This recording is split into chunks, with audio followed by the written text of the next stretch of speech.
할렐루야. 바둑 좋아하시죠? 바둑이나 장기를 볼 때 푼수를 씁니다. 그리고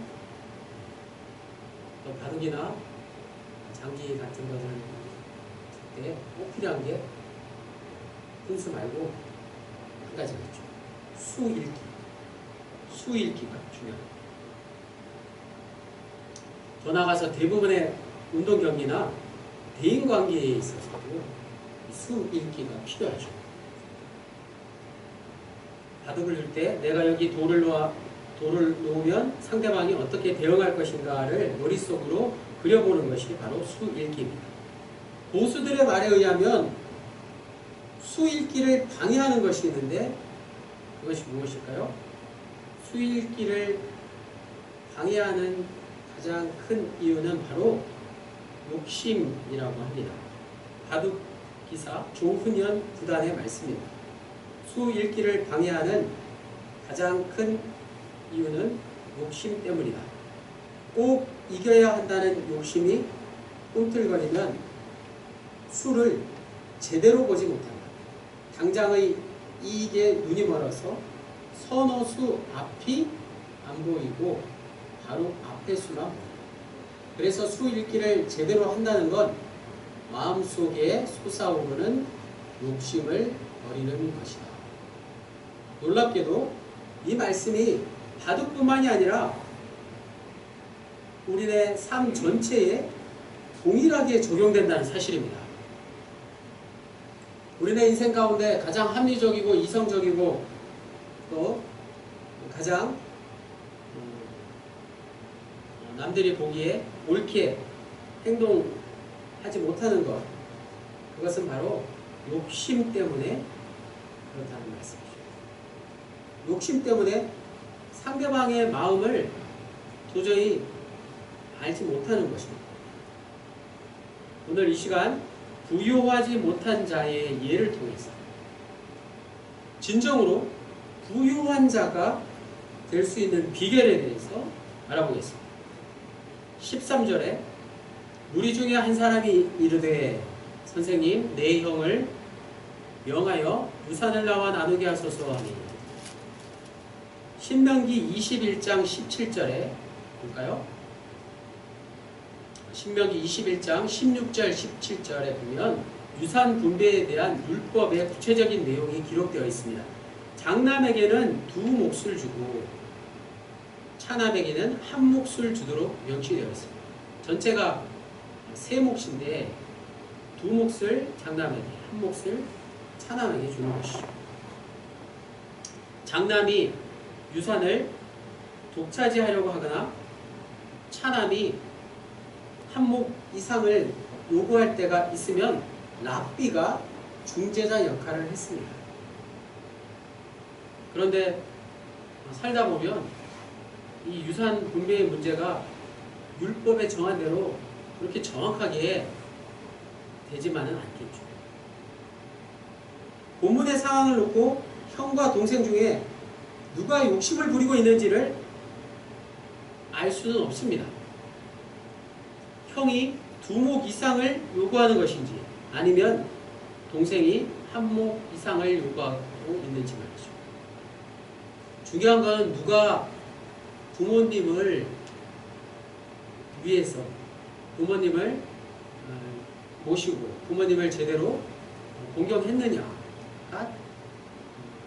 따라서 저 몫이 주어져야 되지 않겠습니까?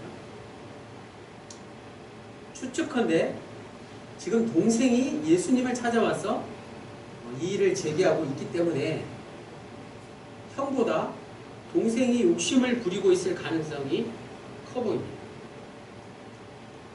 형과 동생 중에 누가 부유하지 못한 자입니까? 오늘 말씀의 제목이 부유하지 못한 자이잖아요. 그래서 정황상 동생이, 예수님을 찾아온 동생이 바로 부유하지 못한 자라고 할 수 있습니다. 부유하지 못한 자가 누구인지 오늘 말씀을 통해서 아는 게 중요하죠. 중요한 건 형제 간의 유산 분배에 불만이 있다고 생각하는 사람, 우리 주위에도 있을 수 있죠. 그 사람이 바로 부유하지 못한 사람. 예수님에게 찾아와서 유산 문제를 제기한 동생, 그 사람이 바로 부유하지 못한 자라는 말씀입니다. 우리 주위에도 이런 문제를 가지고 서로 갈등을 일으킨다면 그 사람이 바로 부유하지 못한 자가 된다. 왜냐하면 부유하지 못한 자에게 무엇이 있다고요? 탐심이 있기 때문입니다. 다시 말해서 내가 탐심이 있는 사람인지 탐심이 없는 사람인지 어떻게 알 수 있을까요? 이런 문제가 유산 문제나 재산 문제, 경제적인 문제를 삼게 되느냐에 따라서 알 수 있다는 말씀입니다. 14절에서 15절에 이르시되 이 사람아 누가 나를 너희의 재판장이나 물건 나누는 자로 세웠느냐. 그들에게 이르시되 삼가 모든 탐심을 물리치라. 삼가 모든 탐심을 물리치라. 고 예수님이 명령하셨어요. 그리고 더 중요한 말씀을 하셨는데 사람의 생명이 그의 소유, 그 소유에 넉넉한 데 있지 아니하다. 이렇게 말씀해 주셨어요. 예수님은 인간의 탐심, 즉 탐욕과 죄악을 구원하시기 위해서 이 땅에 오셨습니다. 따라서 개인의 사사로운 다툼에 개입하지 않겠다고 중재를 거부하시고는 더 근본적인 문제인 탐심에 대해서 명령조로 이렇게 말씀하셨습니다. 삼가 모든 탐심을 물리치라. 형제의 유산 분배 문제는 결국 누가 더 많은 것을 차지하느냐, 소유의 문제가 아니라 무슨 문제라고요? 탐심의 문제였습니다. 궁극적으로는 생명의 문제라고 할 수 있습니다. 오늘 우리가 중점적으로 다뤄야 할 문제가 바로 이것입니다. 생명의 문제입니다. 탐심이란 말은 국어사전에 찾아보면 굉장히 간략하게 소개되어 있습니다. 탐내거나 부당한 욕심을 부리는 것, 그걸로 끝입니다. 그래서 우리가 아마 탐심에 대해서 오해하고 있는 게 있지 않을까 생각도 해봅니다. 탐심이란 무엇인지를 제대로 알아야 한다는 거예요. 탐심이란 무엇인지를 아는 데는 이 사전적인 뜻만으로는 부족하다는 것입니다. 탐심은 결코 간단한 문제가 아닙니다. 누가복음에서는 이 탐심의 문제를 아주 깊이 다루고 있습니다. 이사야 선지자의 말씀 가운데 그의 탐심의 죄악으로 말미암아 내가 노하여 그를 쳤으며 또 내 얼굴을 가리고 노하였으나 그가 아직도 패역하여 자기 마음의 길로 걸어가도다. 이사야 57장 17절 말씀. 이스라엘 백성이 자기 마음의 길로 걸어가는 이유가 무엇 때문이라고요? 탐심 때문이죠. 탐심이란 정확한 단어가 나와 있잖아요. 하나님께서는 이사야에게 이스라엘 백성이 무엇 때문에 노하셔서 그들을 치셨다고 말씀하셨습니까? 탐심 때문에. 이 탐심이 무엇인가를 정확하게 알기 위해서 국어사전보다 헬라어 사전이 더 중요합니다. 헬라어에 이 탐심의 뜻을 잘 설명하고 있어요. 헬라어로 탐심을 플레오렉시아라고 하는데 플레이오는 더 많은 이라는 뜻이에요. 영어로 more라는 단어와 같은 뜻입니다. 또 렉시아는 가지다, 영어의 have라는 단어와 같은 뜻입니다. 그래서 탐심은 헬라어로 무슨 뜻입니까? 더 많이 가지고 싶어하는 것입니다. 만족할 줄 모르는 욕심입니다. 더 나아가서 물건만이 아니라 물질에 대한 탐심만을 뜻하는 게 아니라 사람을 잘못된 방향으로 이끄는 모든 종류의 죄악된 성향을 총칭하는 뜻이 바로 헬라어 탐심, 플레오넥시아. 탐심이란 굉장히 무서운 거예요. 아마 우리가 알고도 짓는 죄가 이 탐심과 교만 아닐까 싶습니다. 탐심을 물리치라는 주님의 말씀은 이미 십계명에도 잘 나와 있을 뿐만 아니라 이 정도는 고대 유명한 철학가들이라면 누구나 언급했던 말일 수 있습니다. 오늘 예수님의 말씀과는 무슨 차이가 있을까요? 탐심과 사람의 생명의 관계에 대해서 주님은 말씀하셨다는 게 다릅니다. 탐심이 많으면 생명이 짧아진다는 뜻일까요? 탐심이 적으면 오래 살 수 있다는 말일까요? 주님의 말씀이 무슨 뜻입니까? 탐심과 생명의 연관성. 여기서 탐심이란 단어를 소유란 단어로 바꾸고 생명이란 단어를 존재라는 단어로 대신해 보면 그 의미를 좀 더 잘 알 수 있습니다. 탐심은 소유고 생명은 존재라는 것.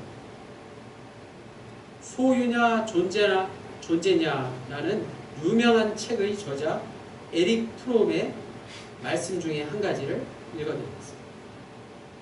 사랑에 빠진 두 남녀가 있는데 연애 기간 중에는 어떤 사람도 다른 사람에게 자신감을 갖지 못한다. 저 사람을 내 사람으로, 내 사랑으로 만들 수 있다는 확신이 없기 때문이죠.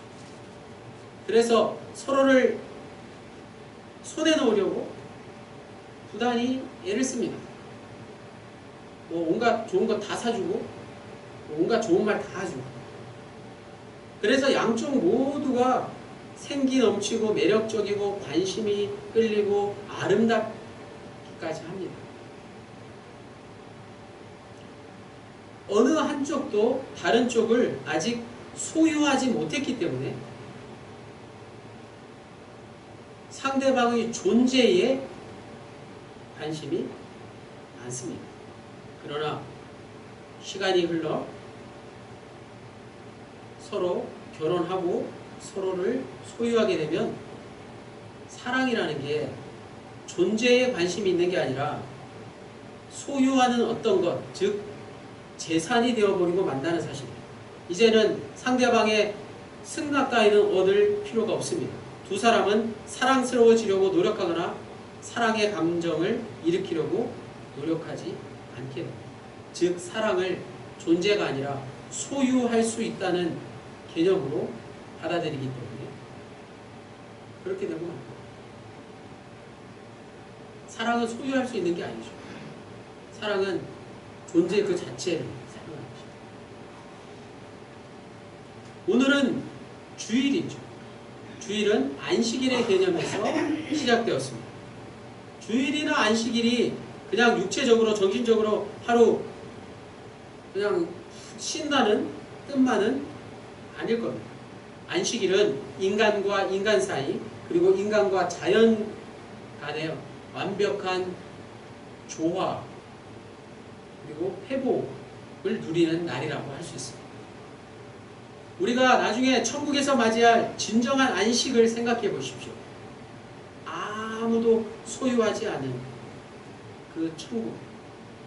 마치 아무것도 소유하지 않은 것처럼 존재 외에는 어떤 목적도 추구할 수 없이 사는 게 바로 진정한 안식을 누리며 사는 것 아니겠습니까?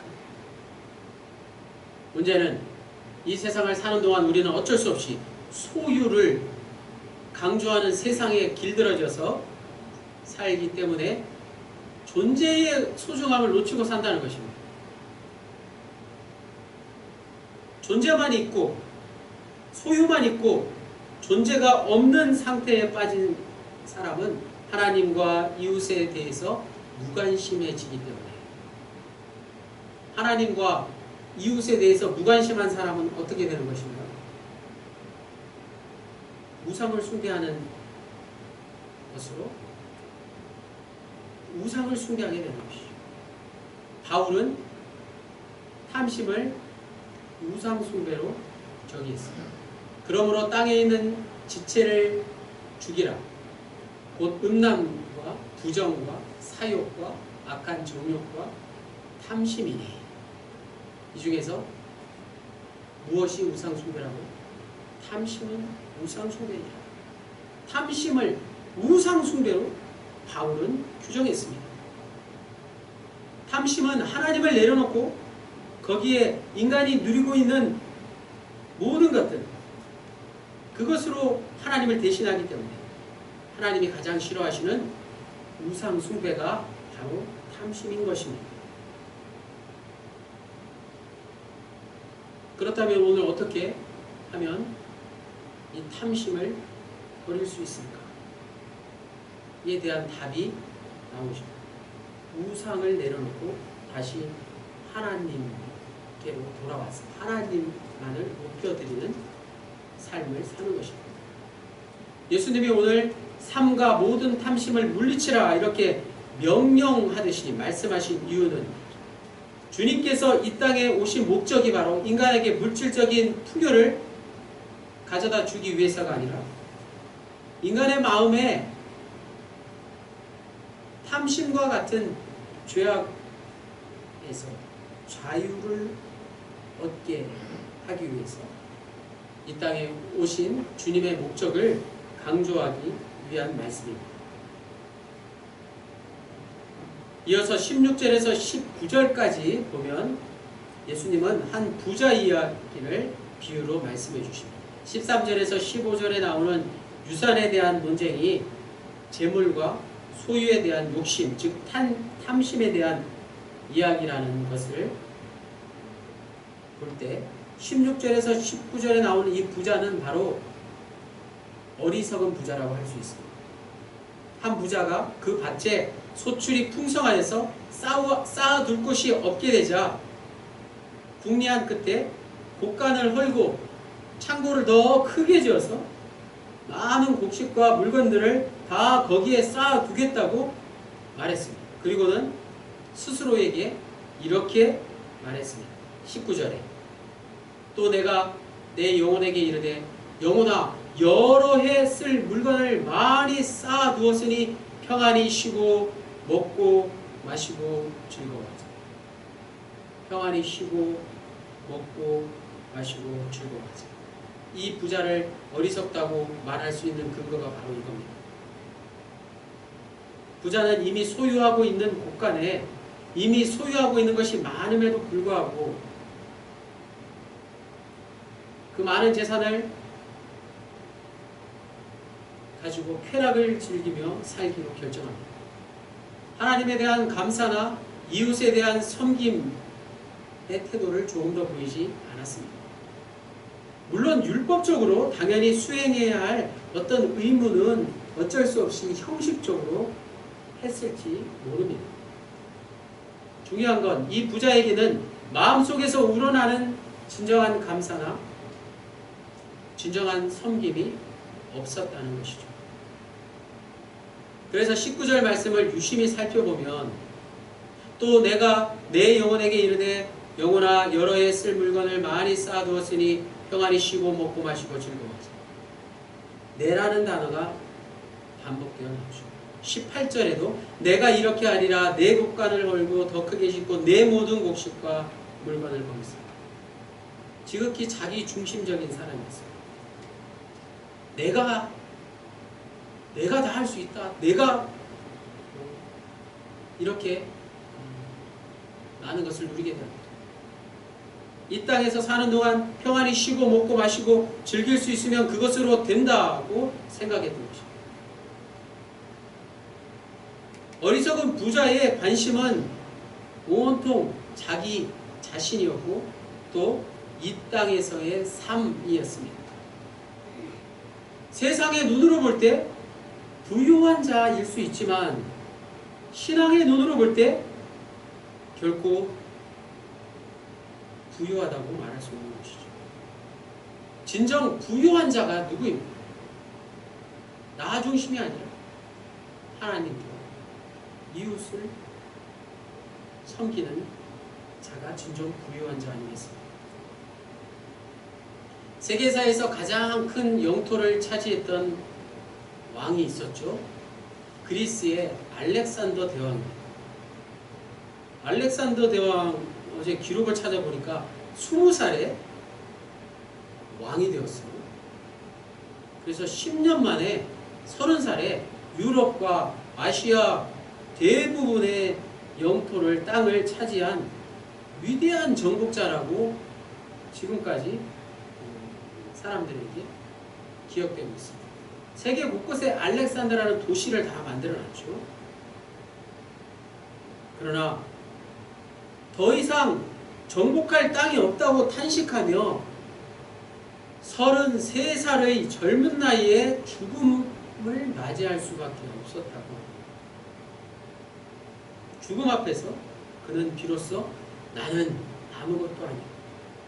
내가 가지고 갈 게 아무것도 없다고 깨달았어요. 그래서 자신을 땅에 묻을 때 관 속에 구멍을 옆으로 크게 2개 뚫어달라고 부탁을 했어요. 그래서 두 팔을 아무것도 손에 쥐지 않은 이 두 팔을 부하들이 볼 수 있도록 그런 모습으로 관 속에 들어가서 땅에 묻혔다고 합니다. 알렉산더는 자신이 진정 부유하지 못한 자였음을 죽음 앞에서 깨닫게 된 것입니다. 20절에서 21절 말씀, 자 마지막 말씀, 마지막 요절이 들어있는 말씀이죠. 다 같이 읽겠습니다. 누가복음 12장 20절에서 21절 시작. 하나님은 이르시되 어리석은 자여 오늘 밤에 내 영혼을 도로 찾으리니 그러면 내 준비한 것이 누구의 것이 되겠느냐 하였습니다. 자기를 위하여 재물을 쌓아두고 하나님께 대하여 부유하지 못한 자가 이와 같으리라. 부자는 19절에서 여러 해를 준비했다고 말을 했지만 하나님은 오늘 밤에 당장 그의 생명을 거두어 가실 것이라고 말씀하셨습니다. 아무리 많은 재물이 있어도 그것은 단 하루의 생명도 더 연장시킬 수 없는 무력한 것이다 라는 것을 우리에게 알려주시는 아주 귀중한 말씀입니다. 우리는 어떻게 하면 탐심을 물리칠 수 있을까요? 삼가 탐심을 물리치라 고 하신 주님의 말씀을 어떻게 하면 삶 속에서 실천할 수 있겠습니까? 계회사 때 드린 말씀처럼 내가 절제해야지, 내가 탐심을 버려야지 하는 마음에서 탐심을 물리칠 수 있는 게 아니라 주님의 마음을 깨달을 때, 하나님의 마음을 알게 될 때 탐심을 물리칠 수 있습니다. 예수 그리스도의 십자가의 피 흘림을 우리가 경험할 때 탐심에서 우리는 자유할 수 있습니다. 지금까지 내가 전혀 하지 못했던 새로운 일, 새로운 생명을 만들어내는 일을 시작할 때 탐심을 물리칠 수 있다는 것입니다. 탐심을 물리친 자 다윗의 예가 있습니다. 다윗은 탐심을 극복한 사람이었습니다. 다윗 시대에 전쟁에 참가할 군사들을 모집한 숫자가 130만 명이었다. 130만 명. 그 당시 130만 명은 엄청난 숫자 아닙니까? 고대 근동에서 이런 군사력은 전무후무합니다. 한참 뒤에 일어난 바벨론 제국도 군사 숫자가 고작 30만에서 50만 명 정도였다고 하니까 말이죠. 그럼에도 불구하고 다윗은 우리가 알고 있는 대로 한 번도 이웃 나라를 정복하지 않았다는 사실이에요. 왜 그랬을까요? 하나님께서 이미 이스라엘의 영토를 가나안 정복 시기에 정해주셨기 때문이죠. 이스라엘의 영토 말이에요. 12지파에게 할당된 이스라엘 땅의 경계 말입니다. 동쪽으로 사해까지, 서쪽으로 지중해까지, 남쪽으로 애굽까지, 북쪽으로 유프라테스 강 지역까지 이스라엘의 분깃을 하나님께서 정해주셨기 때문에 다윗은 그 너머를 결코 욕심 부리지 않았습니다. 그 너머의 땅을 결코 정복하지 않았습니다. 다윗의 고백 다 같이 함께 읽겠습니다. 시편 16편 5절에서 6절 말씀. 시작. 여호와는 나의 산업과 나의 잔의 소득이시니 나의 분깃을 지키시나이다. 내게 줄로 세워준 구역은 아름다운 곳에 있으며 나의 기업이 실로 아름답도다. 아멘. 다윗의 기업이 곧 이스라엘의 땅이었습니다. 다윗의 기업이 오늘 우리에게 무엇입니까? 우리의 가정, 직장, 교회, 우리나라, 우리가 누리는 모든 것들이 될 수 있겠죠. 우리에게 미리 하나님께서 줄로 재어주신 구역이 있다는 거예요. 그 이상을 넘보는 것은 탐심이 될 수 있다는 사실을 기억해야 합니다. 가지면 가질수록 더 가지려고 하는 게 인간의 본성이죠. 오늘 이 시대를 사는 우리의 모습 말이에요. 한마디로 가진 게 이미 많은데, 가진 게 이미 있는데도 더 가지려고 하는 우리의 모습. 한마디로 풍요 속의 빈곤이라고 할 수 있어요. 풍요 속의 빈곤의 시대를 우리는 살고 있습니다. 그게 바로 오늘 본문에 나오는 사람, 부유하지 못한 사람이죠. 물질은 부유하지만 영혼은 부유하지 못한 사람의 모습. 부유하지 못한 사람은 그저 가난한 사람, 마음이 가난하고 또 예수님의 마음을 닮은 사람이라고도 할 수 있어요. 우리가 부른 찬양의 가사처럼. 이중적인 이미지를 가지고 있습니다. 우리는 정말 마음이 가난한 사람이 되어야 해요. 그 사람이 물질에 어떻게 반응하는지 하나만 봐도 그 사람의 인성을 알 수 있잖아요. 안에 인성 외에 다른 대부분의 것도 다 알 수 있습니다. 물질을 어떻게 대하고 물질을 어떻게 사용하는가. 본문에 나오는 부유하지 못한 자를 통해서 지금 내 모습을 돌이켜 볼 수 있어야 할 것입니다. 나는 얼마나 물질에 약한지 말이에요. 진정 부유한 자는 물질에 약한 자가 아니라 물질에 강한 자입니다. 물질로 인해서 흔들리지 않는 사람입니다. 다른 사람을 결코 부러워하지 않는 사람이 물질에 강한 사람이에요. 우리 모두가 물질에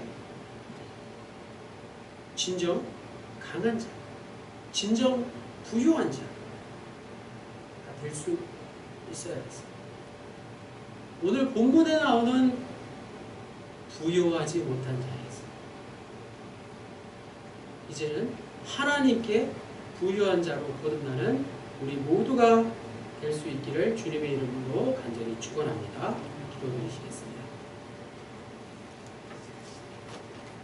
주님, 하나님께 부유한 자가 되라는 말씀처럼 더 늦기 전에 세상 풍조에 길들여진 우리의 삶의 태도를 바꿀 수 있기만 합니다. 물질에 부유한 자가 되려고 욕심부리기보다 하나님 주신 생명에 더 부유한 자로 살기를 원합니다. 소유에서 생명으로, 사망에서 삶으로 우리를 인도하시는 주님, 이제부터 우리 모두가 온 세상에 충만한 하나님의 통치를 겸손히 받아들임으로써 지금 내가 누리고 있는 과도한 소유를 내려놓고 살아계신 하나님만을 온전히 경험할 수 있기를 간절히 빌고 원하오며 예수 그리스도의 이름으로 기도드립니다. 아멘.